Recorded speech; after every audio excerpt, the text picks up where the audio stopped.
L'inspiration Pixar est grande dans cet épisode. L'histoire sera centrée donc sur Rumpelstiltskin. On sait pas exactement comment il s'est retrouvé là pour l'instant, mais on va expliquer un petit peu mieux comment il va se retrouver, va commencer à se retrouver dans la situation dans laquelle il est. Donc ça commence peu de temps après la fin de la saison 6 où leur vie est bien posée. Là, ça fait un an que c'est calme dans le coin, ils ont leur vie avec leur enfant Gideon. Et c'est là que Rumpel dit à Belle, on va aller voir visiter le monde comme tu l'as toujours souhaité. Et on se retrouve donc plusieurs années plus tard, une dizaine d'années plus tard, devant une espèce de très joli pont, une vue magnifique dans je ne sais quel monde, où et il pense pouvoir faire le vœu d'être complètement débarrassé de sa dague. Voilà, de ne plus être le ténébreux, de pouvoir vieillir avec elle. Ça démontre une certaine évolution du personnage. Maintenant qu'il a enfin pu se poser avec la femme qu'il aime, maintenant qu'il n'y a plus de manigance à faire, que tout est bien pour lui, maintenant il peut enfin être avec elle, il peut enfin envisager de se calmer, euh, sans coup fourré, etc. Donc c'est très intéressant comme épilogue de ce couple. J'ai beaucoup aimé, hein, vraiment un très bon flashback. Mais malheureusement, quand il essaye de faire ce vœu de se débarrasser de sa dague lui dit non, non, non, hein, tu vas rester ténébreux, c'est pas aussi facile. Et c'est là qu'ils ont entamé des recherches pour essayer de trouver un moyen de faire en sorte qu'il puisse être mortel, comme Belle. Et il s'est passé 18 ans au total. Genre, on voit Gideon, quoi, le Gideon, l'acteur qu'on a connu en tant que Gideon, on dit qu'il a 18 ans, ça fait 18 ans qu'ils l'ont élevé comme ça, il a l'air bien parti dans la vie, tout ça, et je me dis, waouh, 18 ans, en sachant que ça se passe avant. Ce moment-là, ça se passe avant que Henri ne rencontre Cendrillon, dans la logique des événements. Donc, ça veut dire que il a genre 35 ans, 36 ans au moment où il rencontre Cendrillon. C'est ce qui veut donc dire que lorsqu'il a un enfant, Lucie, qui doit avoir 6-8 ans, on va dire 6 ans, histoire de dire, mais elle a bien 8 ans quand même, et ça veut dire qu'il s'est passé 9 ans de plus, ça fait donc 45 ans. Il a 45 ans, lui et Cendrillon ont 45 ans à peu près. Waouh, tu les fais pas, Henri Beck, hein, wouh. Et puis là encore, c'est acceptable, mais le plus dingue, c'est quand même au moment où il retrouve Emma et Kylian donc dans son flashback, on a clairement l'impression qu'ils ont pas pris 18 ans dans la gueule, pas à ce point. Mais ouais, ils ont pris 18 ans dans la gueule et c'est vraiment 18 ans plus tard qu'ils ont enfin un enfant tous les deux. Ça a mis le temps à venir quand même, hein, ça a mis le temps. Et ouais, ils ont pas l'air d'avoir pris 18 ans dans la gueule, ils sont censés avoir quelque chose comme 60 ans à ce moment-là, mais non, bah, ils les font pas, ils sont vachement jeunes. Et je parle pas de Regina, on va dire que ok, magie, tout ça, elle arrive à se rajeunir comme elle veut, ou une connerie comme ça, mais ouais, vous faites pas vos 60 ans les gars, hein, vraiment pas. Donc, c'est histoire de dire, je trouve que c'est un peu dommage d'avoir fait ça alors que vous auriez juste pu faire en sorte que Gideon était plus jeune, et puis ça aurait été pareil, ça serait passé 10 ans, voire même un petit peu moins au total, pour ça, et ça aurait été la même à peu de choses près. Mais c'est histoire de reprendre l'acteur, j'ai l'impression que c'est ça, c'est histoire de reprendre l'acteur qui jouait Gideon pour que ça marche. Et je trouve que c'est un peu maladroit sur le principe. Quoi qu'il en soit, Belle a fini par trouver dans un bouquin quelque chose qui parle d'une espèce d'endroit où le temps serait suspendu et où, en assistant au coucher de soleil, un coucher de soleil à cet endroit, Rumpelstiltskin pourrait arriver à dire au revoir à ces ténèbres ou un truc comme ça.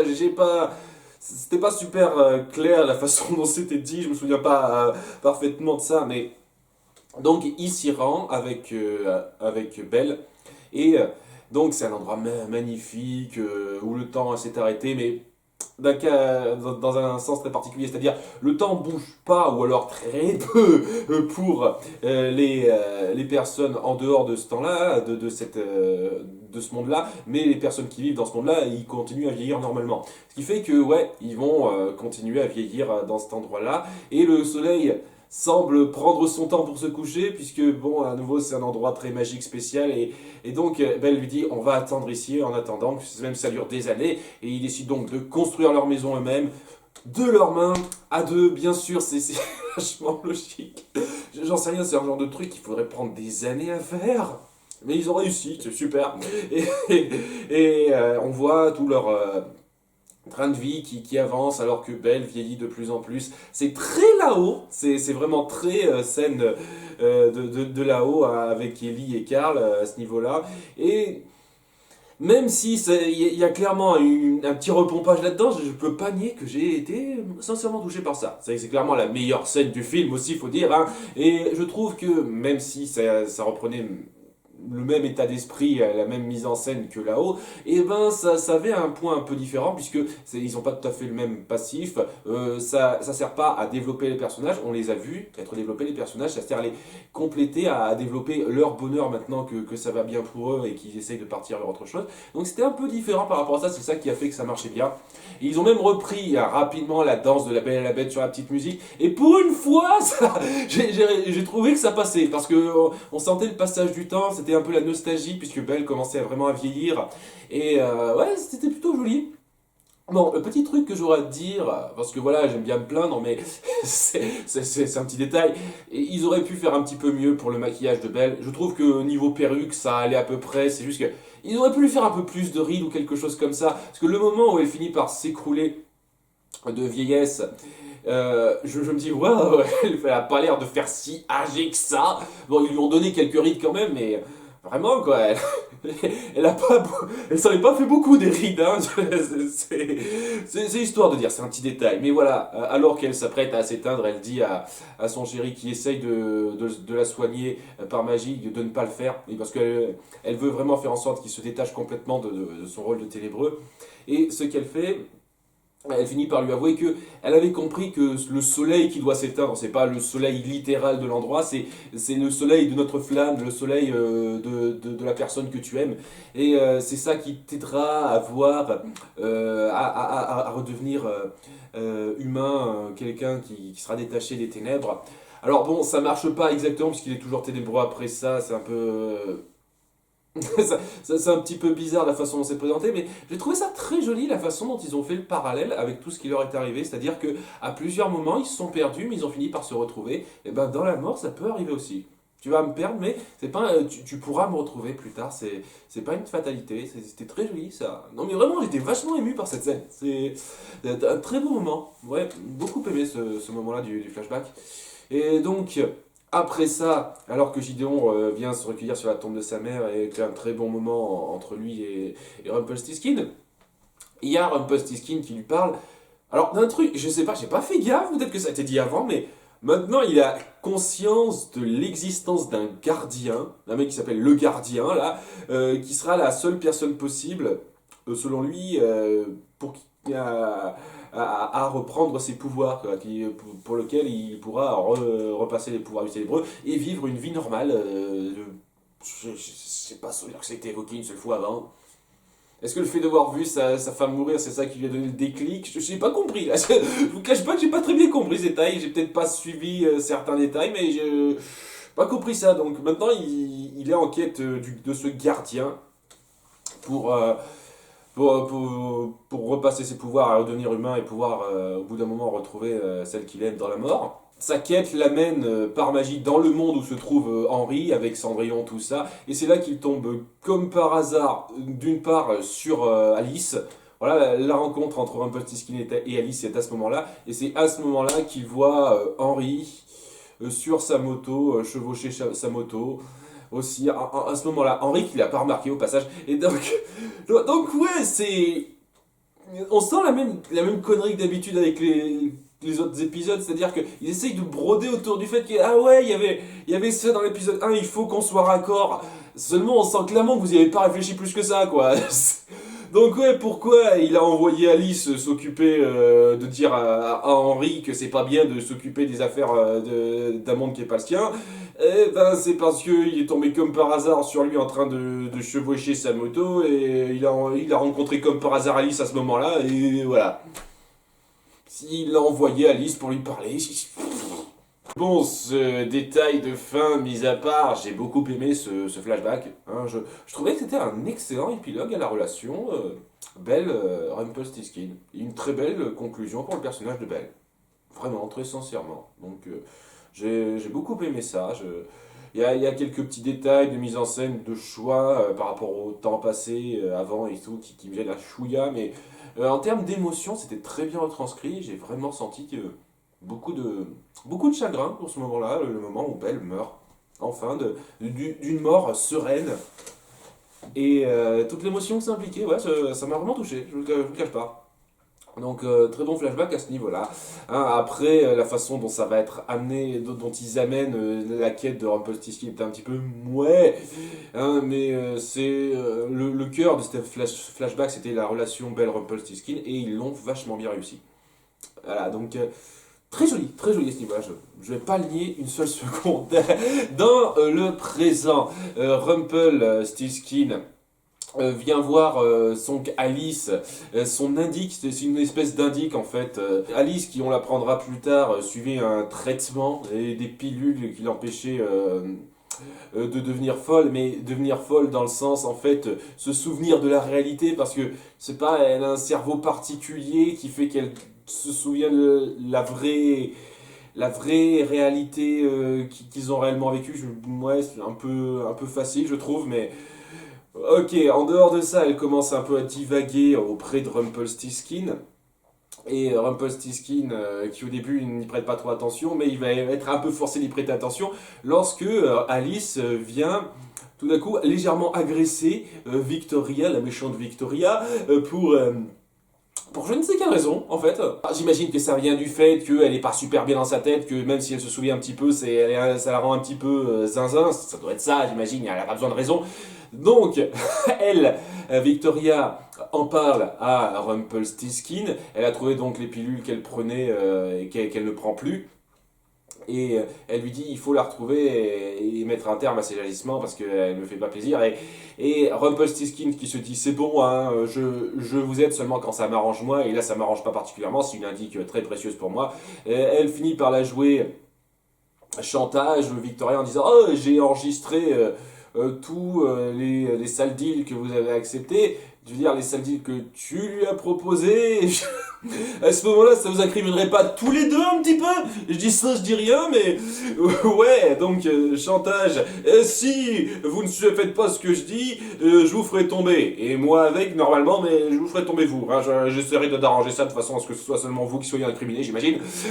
Donc il se voit un peu forcé de retrouver Alice pour essayer d'arranger les choses, de la calmer. Et alors qu'il tombe sur Alice, elle commence un petit peu à délirer, à se dire ah c'est pas notre réalité tout ça, mais avec un ton un peu faux folle. Donc il a un peu de mal à y croire. Mais étant donné qu'il a décelé chez Victoria le fait qu'elle craignait quelque chose de la part d'Alice, il se dit que c'est peut-être quelque chose qui pourrait la faire tomber parce que oui, il a un sale ressenti envers Victoria, comme à peu près tout le monde dans cette ville.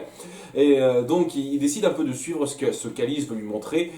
Mais en même temps, il essaye quand même de lui faire avaler subrepticement ses pilules qu'il a cachées qu'il a fourré dans un sandwich qu'il lui a fait bouffer.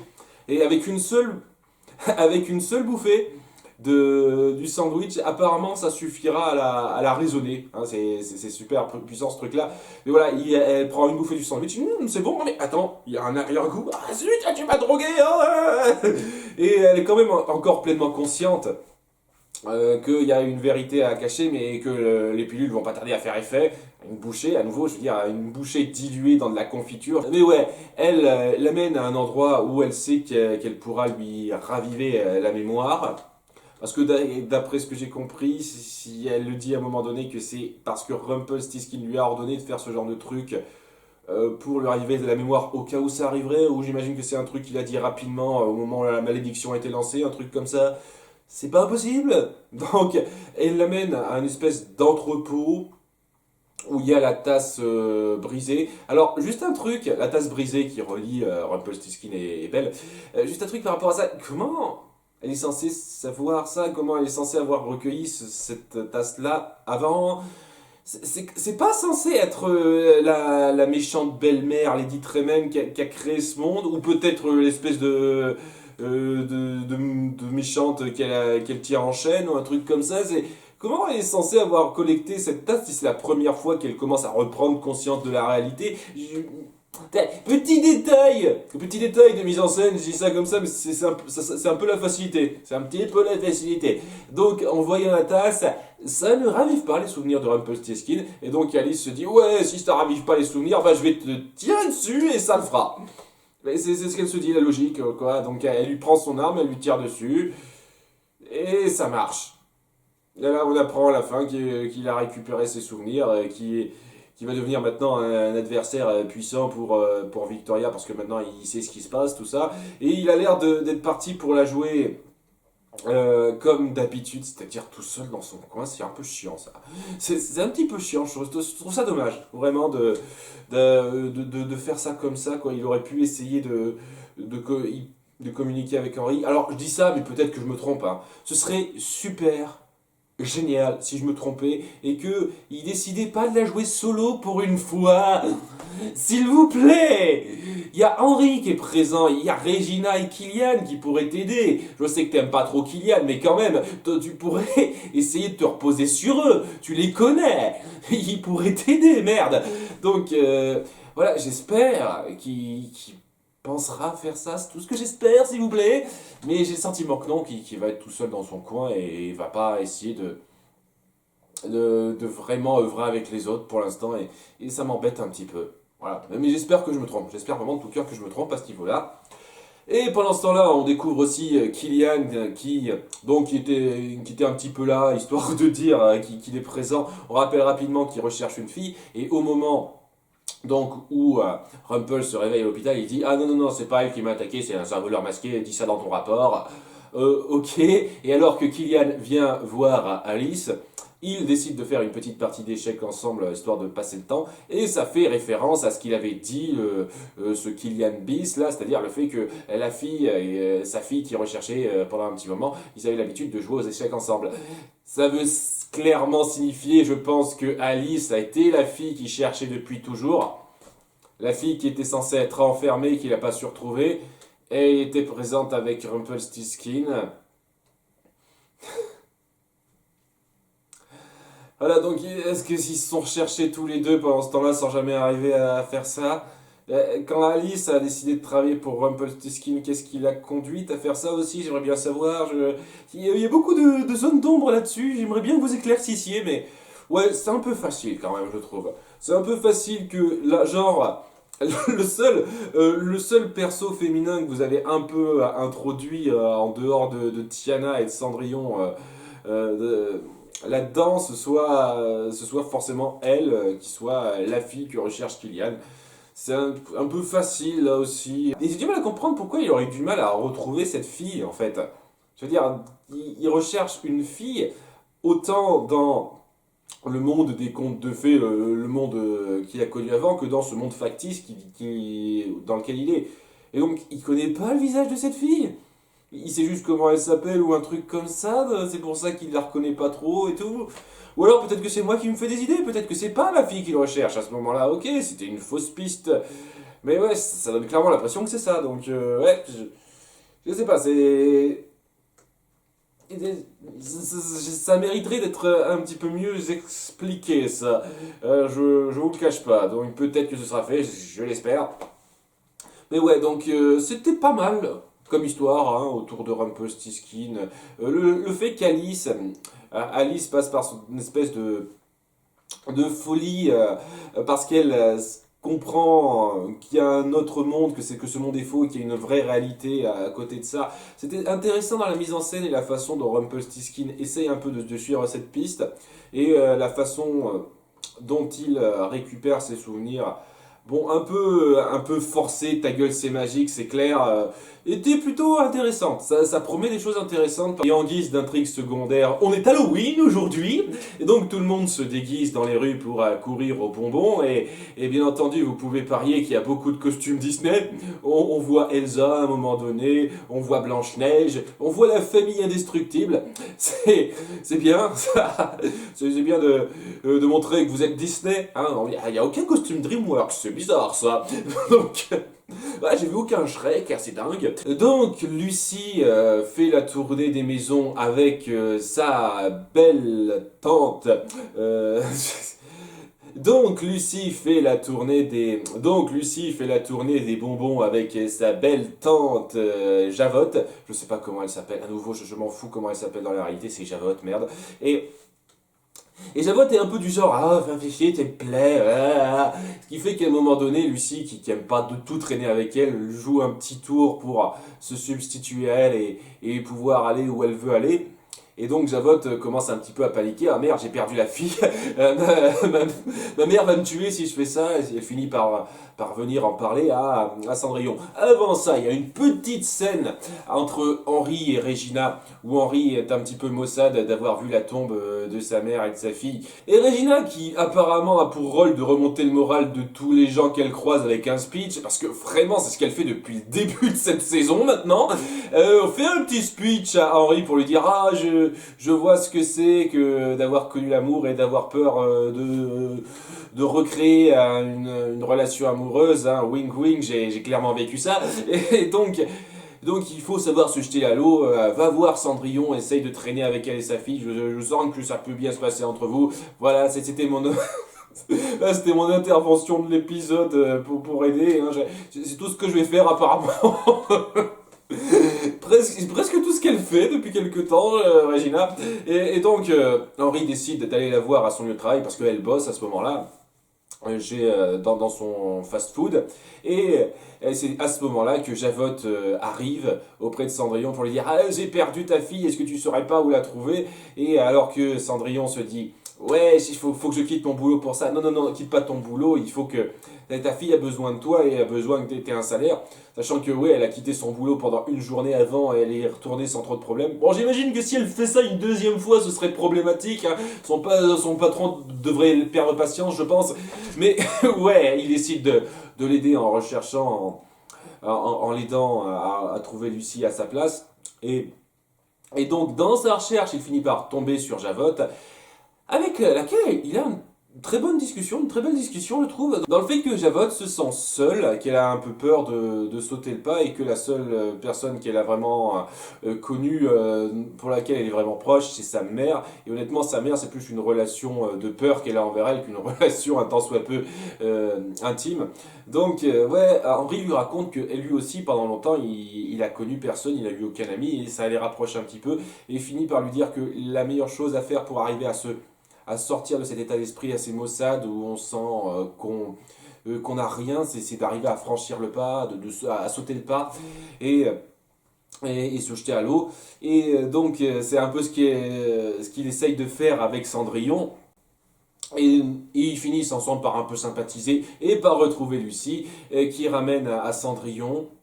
Donc elle finit par se barrer, Javotte. Et Henri essaye de demander de traîner avec elle, mais n'arrive pas à avoir le courage, ce qui fait qu'il revient au bar. Et il a une petite discussion avec Javotte en disant que ouais, il n'a pas réussi à sauter le pas. Et donc ça se termine là-dessus. Et j'ose espérer que ça va pas nous créer une espèce de triangle amoureux. Ce serait dommage. Ou alors faire un truc, genre, j'en sais rien, moi, à la Éponine. C'est-à-dire que, ouais, s'il y aurait Javotte qui serait amoureuse d'Henri, mais Henri ressentirait rien pour elle, ça créerait une espèce de drame autour d'elle, ce serait pas mauvais, mais j'espère que vous créerez pas une espèce de triangle amoureux où il y a vraiment Henri qui hésiterait entre Javotte et Cendrillon, ce serait, bof, vraiment, pas intéressant, je trouve. Ça serait un peu moyen, ça serait un peu moyen, personnellement. Donc, ouais, c'était intéressant de développer le personnage de Javotte comme ça, j'ai bien aimé ce développement de personnage-là. On sent clairement que l'espèce de drame autour d'Henri et la tombe de sa bien-aimée et de sa fille, c'était... Il savait pas quoi en faire puisque direct après ça, on nous la joue au petit discours de Regina histoire de lui donner une importance et puis c'est bon, il est reparti dans son trip, je veux la retrouver, enfin je veux essayer de me rapprocher de cette femme. C'était bien la peine de vouloir créer du drame en faisant réapparaître les tombes par magie. Hein, ça servait à rien. On aurait pu faire exactement la même intrigue sans ce détail-là, mais voilà, hein, si vous voulez. Enfin, ce détail mis à part, c'était intéressant. Voilà, le développement de Javotte était très intéressant là-dedans. Et le petit développement d'Henri qui a encore du mal à se jeter à l'eau par rapport à ça. Espèce de relation qui commence à se créer vraiment petit à petit avec Cendrillon. Ben, ça rappelle un peu Blanche-Neige et David, ça c'est clair, mais dans un sens qui arrive à se démarquer suffisamment pour pas non plus que j'ai l'impression que ça fasse trop repompe de ça. Donc ça allait, c'était bien. C'est mon épisode préféré de la saison jusqu'à présent. Le flashback était très touchant à beaucoup de moments. L'évolution des personnages était très sympathique. Que ce soit Rumpelstiltskin, que ce soit Alice un petit peu, que ce soit Javotte et légèrement Henry, il y avait des bons développements de personnages intéressants que j'ai bien aimé là-dessus. Donc ouais, c'était un épisode très sympathique. Voilà, c'est pas un des plus grands épisodes de la série, mais il relève bien le niveau par rapport à ce qu'il y avait avant. Et si ça continue sur cette croisière-là, ça pourrait être très très intéressant cette saison. Hein, j'espère que ça continuera bien sur cette croisière et que ça exploitera bien ce que ça a mis en place à la fin. C'est tout ce que j'espère. Voilà, que ce soit la relation Javotte-Henry ou le fait que maintenant Rumpelstiltskin sache ce qui se passe. J'espère que vous le gérerez bien. C'est tout ce que j'espère. À très bientôt pour l'épisode 5. Ciao.